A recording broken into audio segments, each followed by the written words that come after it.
Now let's talk about enrolment processes. In an ideal world, both local and international students go through the same enrolment process so that it's streamlined for you.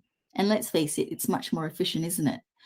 But with different requirements present under the standards for local students and under the National Code for international students, we're presented with the need for separate enrolment processes.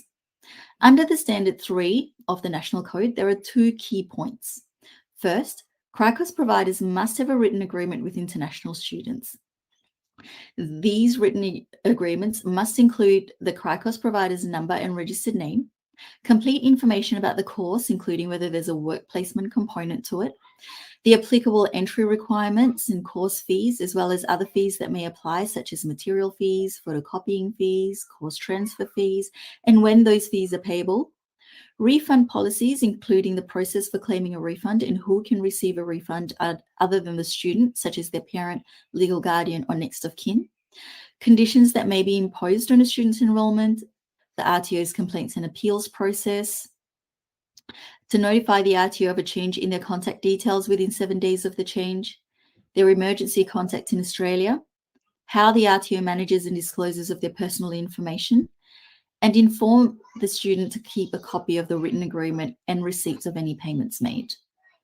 You should review and only use the International Student Letter of Offer and Acceptance Agreement template found in the Enrolments folder in the Documents pack, as these items are already structured nicely in the template. Second, CRICOS providers must ensure that the written agreement is signed by the student, or the RTO may also enable the student to accept the terms of the written agreement online.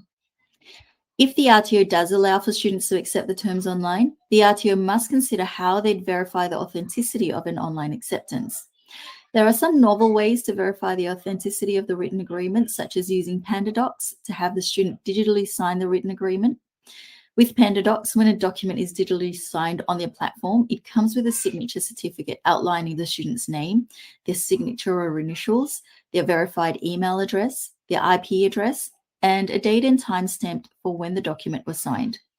This is an option that you might want to consider if you prefer to have your students sign their documents digitally.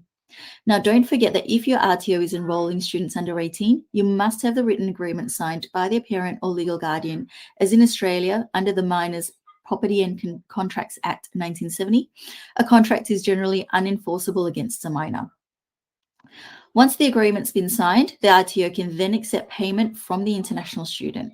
You cannot accept payment from any international student until they've signed that written agreement.